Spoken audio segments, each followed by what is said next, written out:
Assalamualaikum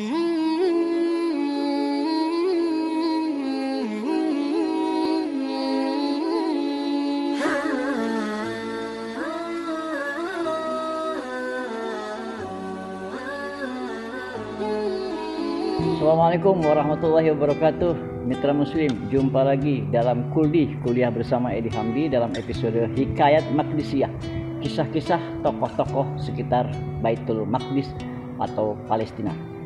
Baik, pada episode yang pertama saya sudah bicara ngobrol-ngobrol tentang Umar bin Khattab, ya. Topiknya Umar bin Khattab dengan Sofranius sampai dengan di mana Umar bin Khattab, khalifah kedua ini, bertemu dengan Sofranius dan diterima langsung oleh Sofranius. Akhirnya uskup Bizantium ini menghantar Umar bin Khattab untuk melihat-lihat sekitar areal Baitul Maqdis, karena Umar bin Khattab pertama kali nih menginjak kakinya di Palestina atau di Ilya namanya, atau nama kota itu disebut dengan Ilya. Salah satu tempat yang mungkin bisa saya ceritakan adalah gereja, ya. Umar bin Khattab dipertontonkan atau Umar bin Khattab diunjukin tempat di mana menurut pendapat Nasrani disitulah Nabi Isa alaihissalam disalib, kemudian Nabi Isa dimakamkan, kemudian Nabi Isa diangkat ke langit.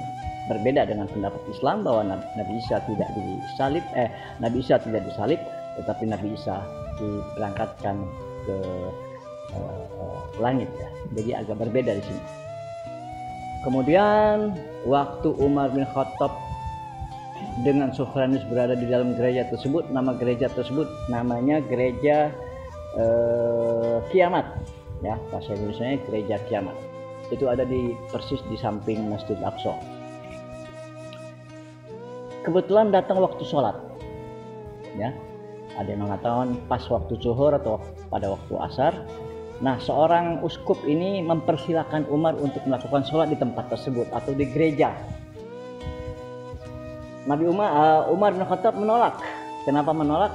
Kata Umar, kalau saja saya sholat di tempat ini, yaitu di gereja, saya khawatir nanti umatku di belakang nanti setelah Umar bin Khattab ini gereja bakalan direbut sama orang Islam, atau nanti orang-orang akan sholat di dalam gereja sendiri. Oleh karena itu Umar menolak secara halus dan Umar mencari tempat di luar area gereja tersebut, yaitu persis di samping gereja milik Kristen di sekitar itu. Dan ternyata masjid di situ sekarang telah menjadi masjid disebut dengan Masjid Umar bin Khattab, ya. Persis di samping gereja. Jadi jaraknya 10 meter lah. Jadi di situ ada gereja dan gereja tersebut sampai sekarang nih banyak orang-orang datang berhaji ke sana, ya. Orang pasti datang ke Yerusalem, ke Palestina, yang beragama Nasrani pasti akan datang ke gereja tersebut untuk ziarah tempat Nabi Isa alaihissalam. Dan di samping itu ada masjid namanya Masjid Umariyah atau Masjid Umar bin Khattab, karena Umar sholat di tempat tersebut. Ada dialog negosiasi antara Umar dengan Sofranius tentang penaklukan atau kekuasaan Islam di Baitul Maqdis, dan akhirnya perjanjian itu atau negosiasi itu telah terlaksana. Dan ada beberapa mungkin butiran yang mungkin saya bisa bacakan untuk memperkaya, untuk meyakinkan teman-teman mitra Muslim tentang surat perjanjian Umariyah yang dipangpang persis di Masjid Umar, tapi bahasa Arab. Nah, saya baca bahasa Indonesianya. Surat Umar ini berbunyi, Bismillahirrahmanirrahim. Ini adalah jaminan keamanan dari hamba Allah, Umar, Amirul Mukminin, kepada penduduk Yerusalem. Umar memberikan jaminan terhadap jiwa mereka, ya, harta mereka, gereja-gereja mereka, salib-salib mereka, orang-orang yang lembah di antara mereka. Itu jaminan. Kemudian mereka juga tidak dipaksa meninggalkan agama mereka, yakni la ikraha fiddin, yakni agama mereka masing-masing. Silakan. tidak ada seorang pun di antara mereka yang merasa terancam dan diusir dari Yerusalem. Kemudian, adapun orang-orang Yahudi tidak diperkenankan tinggal bersama mereka atau bersama orang Kristen, karena saat itu Ilya dikuasai oleh Kristen dan masyarakat Palestina saat itu atau Elia adalah diduduki oleh kaum Kristen. Yaitu orang-orang Yahudi tidak diperkenankan tinggal bersama mereka di Yerusalem. Ini adalah permintaan sendiri penduduk Yerusalem tuh. Jadi penduduknya sendiri tidak minta supaya orang Yahudi nggak boleh tinggal di situ, karena penduduk Yerusalem sangat membenci orang-orang Yahudi. Ingat. Kemudian, adapun penduduk Yerusalem diwajibkan membayar jizyah atau pajak sebagaimana penduduk-penduduk kota lainnya. Mereka juga harus mengeluarkan orang-orang Bizantium dan para perampok. Jadi ada orang Bizantium yang jahat kemudian perampok harus keluar dari tempat tersebut. Orang-orang dari Yerusalem yang ingin keluar dan tinggal di wilayah Bizantium, mereka boleh membawa barang-barang dan salib mereka. Jadi orang-orang Bizantium yang ada di Palestina boleh keluar dan boleh membawa salib mereka. Kemudian mereka dijamin aman sampai mereka tiba di wilayah Bizantium. Setelah itu mereka pun masih diperbolehkan kembali lagi ke Yerusalem jika ingin berkumpul dengan keluarga mereka yang ada di Yerusalem. Namun mereka tetap wajib membayar jizyah atau pajak sebagaimana penduduk lainnya.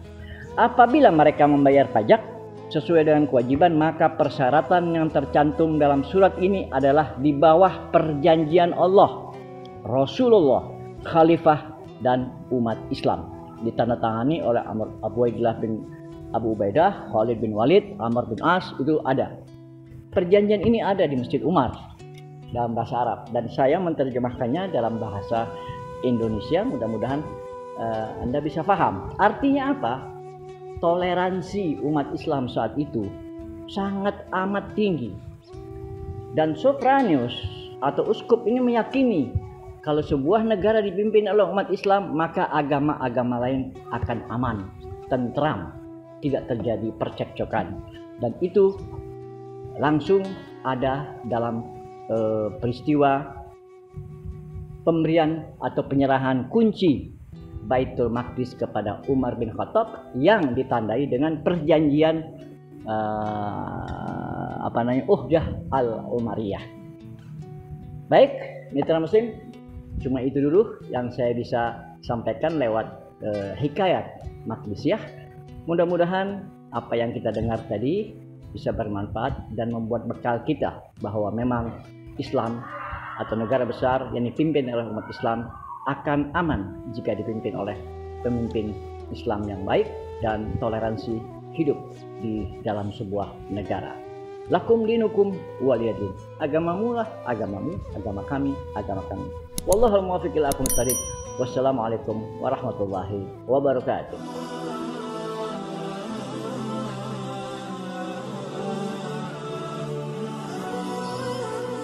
Assalamualaikum warahmatullahi wabarakatuh. Yang mau tahu tentang sejarah Islam, silahkan tonton di channel YouTube Uldi bersama Ustadz Hamdi. Oke, sekian dulu dari Komeng Sitara Mandi. Wassalamualaikum warahmatullahi wabarakatuh. Jangan lupa ditonton, like, and share, sama subscribe, ya, jangan lupa.